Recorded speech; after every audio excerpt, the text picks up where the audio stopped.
Welcome to an academy. मेरा नाम है शुभम सिसोदिया। आप सब लोग जानते होंगे यूपीएससी के द्वारा एग्जाम कंडक्ट कराए जाते हैं। उनके द्वारा आईएएस, आईपीएस, ग्रुप ए, इन सभी सर्विसेज के लिए एग्जाम का एक जो पूरा भर्ती का जो पूरा प्रोसेस है उसको फॉलो किया जाता है। और उस पूरे प्रोसेस में यूपीएससी जो हमारा निर्धारित रिजर्वेशन है उस रिजर्वेशन की प्रक्रिया को भी देता है। लेकिन आप जानते हैं 2018 में सरकार एक व्यवस्था लेके आई जिसे हम लेटरल एंट्री के नाम से जानते हैं। लेटरल एंट्री क्या है, कैसे है, उस सब के बारे में हम बात करेंगे। लेकिन इस लेटरल एंट्री में कोई भी रिजर्वेशन की व्यवस्था नहीं थी। अब अपोजिशन के द्वारा या फिर कुछ और बाकी लोगों के द्वारा लेटरल एंट्री में रिजर्वेशन की मांग करने लग गए। ये बोले कि हमें लेटरल एंट्री में भी रिजर्वेशन चाहिए। अब कमाल की बात यह है कि इस लेटरल एंट्री में जो स्टैंड अलोन जो व्यवस्था होती है भर्ती की, इसमें रिजर्वेशन पॉसिबल ही नहीं है।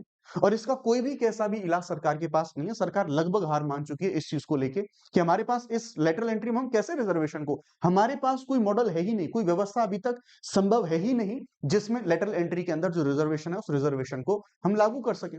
इन a same way Supreme Court ने भी इवन यही बात कही है। सुप्रीम कोर्ट ने भी यही कहा है कि स्टैंड अलोन जो वैकेंसीज आती हैं उनमें आप कैसे लेटरल एंट्री को जो रिजर्वेशन है वो रिजर्वेशन आप हम यहाँ पर देने की बात करेंगे। अब इस पूरे मुद्दे को हम यहाँ पर समझने की कोशिश करेंगे बिकॉज रिसेंटली अभी हमारे जो डीओपीटी जो मिनिस्टर हैं उनके द्वारा एक स्टेटमेंट आया इस पूरे मुद्दे के बारे में।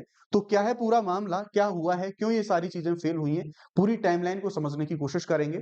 बाय द वे आप भी मुझे बताने की कोशिश करना कि जहां लेटरल एंट्री में उच्च पदों पर सारी वैकेंसीज भरी जाती हैं और स्पेसिफिकली जो एक्सपीरियंस लोग होते हैं उनको हम यहाँ पर लेने की बात करते हैं, और वहां पर जब सरकार भी मना कर रही है, कोर्ट भी मना कर रही है, तो क्या रिजर्वेशन वहां पर पॉसिबल है, क्या रिजर्वेशन वहां पर दिया जाना चाहिए। बाय द वे मैं आपको पूरी टाइमलाइन के साथ पूरा जो प्रोसेस है उसको आपको यहाँ पर समझाने की कोशिश करता हूँ। अभी रिसेंटली आप यहाँ पर देखेंगे, जैसा मैंने आपको पूरा बताया कि जो यूपीएससी है, यूपीएससी का जो सामान्य पूरा प्रोसेस होता है उस पूरे प्रोसेस में तो इन सारी चीजों को फॉलो किया जाता है। लेकिन अभी रिसेंटली ये न्यूज आप सब लोगों को यहाँ पर देखने को मिलेगी।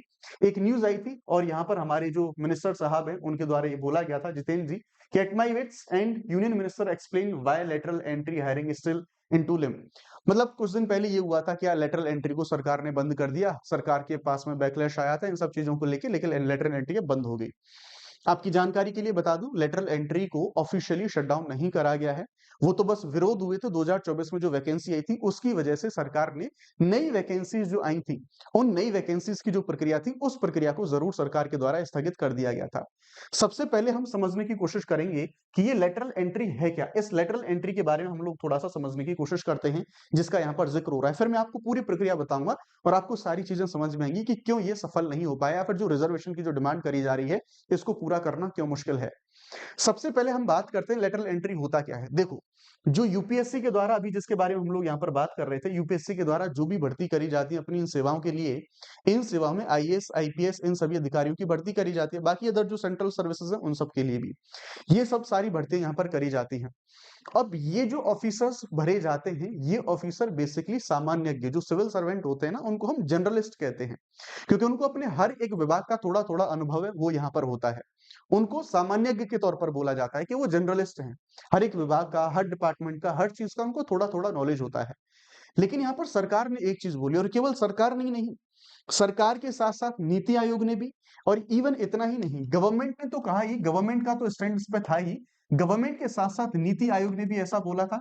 और नीति आयोग के साथ साथ जो हमारा एआरसी था, सेकंड एआरसी की जो रिपोर्ट आई थी, सेकंड एआरसी ने भी सेवाओं में एक्सपर्टीज को लेके आने की बात करी थी कि जो भी हमारी सिविल सेवाएं हैं अब उनमें हमें एक्सपर्ट लाने चाहिए, सरकारी सेवाओं के बाहर के जो एक्सपर्ट है वो होने चाहिए।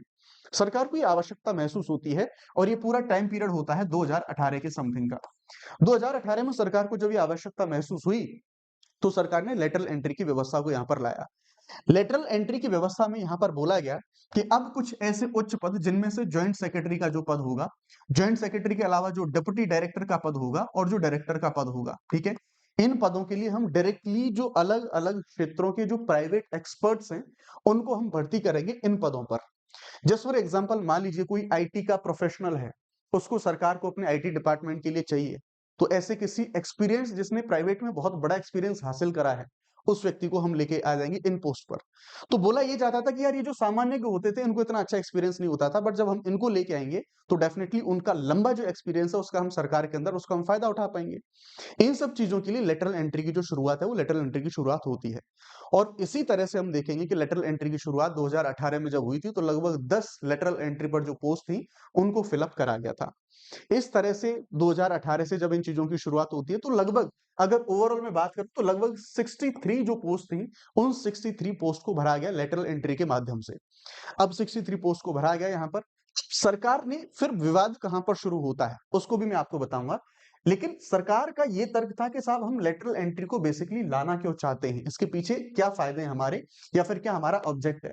तो इनका ये कहना था कि जस्ट फॉर एग्जांपल हमें सेमीकंडक्टर के लिए कोई पॉलिसी लानी है, तो अभी पॉलिसी मेकिंग का काम हमारी यही आईएएस आईपीएस या फिर जो भी हमारे रिलेवेंट ऑफिसर्स होते हैं वो करते हैं, पर ये जर्नलिस्ट होते हैं, यानी किसी सेक्टर का एक्सपर्टीज नहीं होता। तो इनका कहना है कि अगर मान लीजिए हमें सेमीकंडक्टर के लिए कोई पॉलिसी बनानी है तो हमारे लेवल पर, हमारी ब्यूरोक्रेसी में सेमीकंडक्टर इंडस्ट्री का एक अगर जॉइंट सेक्रेटरी लेवल का बंदा होगा जिसके पास बहुत लंबा एक्सपीरियंस होगा तो बहुत अच्छी पॉलिसी बना पाएगा। ये यहाँ पर जो चीज है इस चीज को यहाँ पर बोला गया कि एक्सपर्ट ज्यादा ये उपयोगी हो सकता है। इसके अलावा बेटर गवर्नमेंट जो गवर्नेंस है यहाँ पर बोला गया, ये बोला गया कि यार जो हमारी नई, जो हमारी सदी की बात कर रहे हैं, प्रेजेंट टाइम पे जैसी कॉम्प्लेक्स प्रॉब्लम्स हैं उनको गवर्नेंस के अंदर एक जो एक्सपर्ट है वही सॉल्व कर सकता है। एआरसी सेकंड ने भी अपनी रिपोर्ट में इन बातों को बोला था। इतना ही नहीं, प्राइवेट सेक्टर में जिन लोगों को बहुत अच्छा एक्सपीरियंस और जो लोग आने के लिए अग्री हैं, गूगल, माइक्रोसॉफ्ट, टाटा, रिलायंस, ऐसी जो सभी कंपनियां हैं, अगर ऐसे लोगों को हम लाएंगे तो प्राइवेट जो लोग होते हैं और इतने बड़े अनुभव वाले लोग हैं उनको एक्सपोजर ज्यादा होता है, वो इनोवेशन लेके आ सकते हैं गवर्नमेंट के अंदर, प्रशासन के अंदर। और साथ ही साथ आप लोग जानते हैं कि अब तक जो ब्यूरोक्रेसी है उसके पास असीम शक्तियां हैं, उसकी लगभग मोनोपोली बनी हुई है पॉलिसी मेकिंग के अंदर। उस मोनोपोली को हमें तोड़ना, और स्पेशली आईएएस सेंट्रिक जो सिस्टम था कि जो हायर ऑफिसर जो लेवल होते थे, जो हायर लेवल होता था वहां पर जो पॉलिसी मेकिंग का काम थे आईएएस ऑफिसर से, उनका जो डोमिनेंट है वो हमें देखने को मिलता है, वो डोमिनेंट हमें यहाँ पर तोड़ना था। तो जो जर्नलिस्ट का जो डोमिनेंट था वो हमें तोड़ना था और एक्सपर्ट्स को हमें यहाँ पर लेके आना था, ज्यादा बेहतर जो पॉलिसीज हैं उनके लिए। और जब हम अलग अलग सेक्टर से लोगों को लेके आएंगे लेटरल एंट्री से तो हमारे पास डाइवर्स जो एक्सपीरियंस है वो हमें देखने को मिलेगा।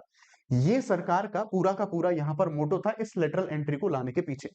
लेकिन जो विवाद है वो विवाद निकल के आ जाता है हमारा 2024 के अंदर। 2024 में सरकार ने 45 जो वैकेंसीज थी उनके लिए लेटरल एंट्री के लिए जो विज्ञापन है वो विज्ञापन जारी करवाया, जॉइंट सेक्रेटरी, डायरेक्टर लेवल की जो पोस्ट है उनके लिए।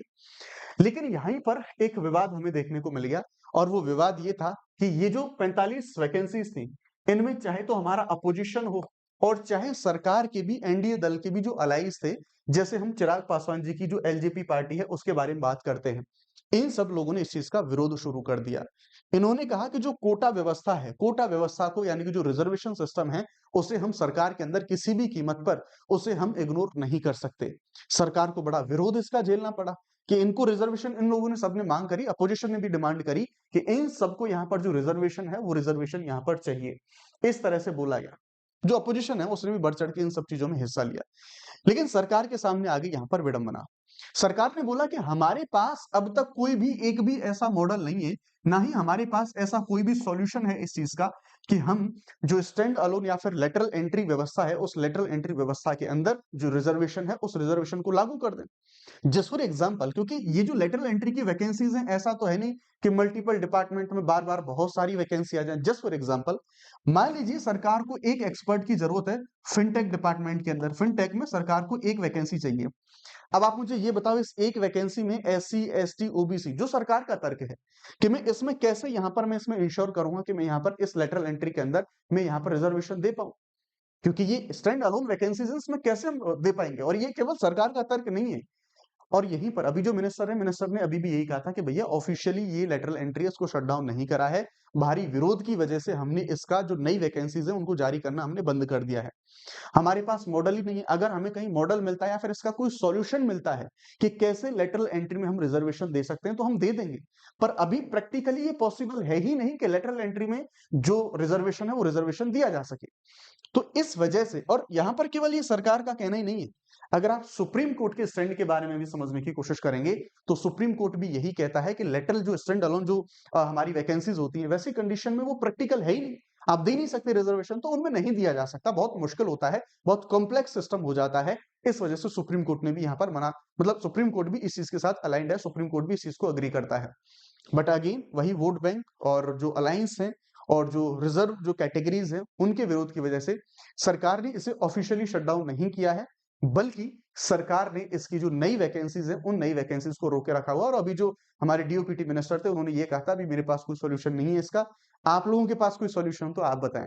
अब आप मुझे कमेंट सेक्शन में बताएं क्या हम बाकी सर्विसेज में हम रिजर्वेशन दे रहे हैं, इट्स ओके, पर क्या लेटरल एंट्रीज में जहां पर हमें विशेषज्ञों की आवश्यकता है और जहां पर हमें एक एक करके या फिर हम देखेंगे स्टैंड अलोन हम वैकेंसीज हैं उनको हम फिलअप करते हैं, क्या वहां पर पॉसिबल है जो रिजर्वेशन है उसको लागू करना? तो ये था पूरा मुद्दा हमारे यहाँ पर। हाउएवर अगर आप लोग यूपीएससी सीएससी के लिए प्रिपेयर कर रहे हैं तो मैं आपकी जानकारी के लिए बता देता हूँ, अन अकेडमी का यूपीएससी का जो लोएस्ट एवर प्राइस है वो अभी यहाँ पर चल रहा है, जिसमें आप सीएससी अश्योर, यानी कि अगर आप कुछ कंडीशंस को फिलअप करते हैं 2 साल से ऊपर के सब्सक्रिप्शन के ऊपर तो आपको अश्योर भी मिलता है। इसका मतलब ये है, ये ऑफर कल तक खत्म हो रहा है बाय द वे। इसका मतलब ये होता है कि अगर इनकेस आपका सिलेक्शन नहीं होता है, अगर इन कंडीशन को आप फिलअप कर पाते हैं तो वैसी कंडीशन में अन अकेडमी आपको वापस से पढ़ने के लिए फ्री सब्सक्रिप्शन देता है। तो ये समय के हिसाब से, टाइमलाइन के हिसाब से आपके अलग अलग जो ऑफर्स हैं, मेंस के लिए अलग से, और जो हमारे बैचेस हैं वो बैचेस 22 जून से हमारे शुरू होने वाले हैं। अगर आप मैक्सिमम डिस्काउंट चाहते हैं तो आप SSYT लाइव इस कोड का इस्तेमाल आप लोग यहां पर कर सकते हैं फॉर द मैक्सिमम डिस्काउंट। बाकी इस पूरे मुद्दे के लिए आपका क्या मानना है कमेंट सेक्शन में बता सकते हैं। Thank you very much.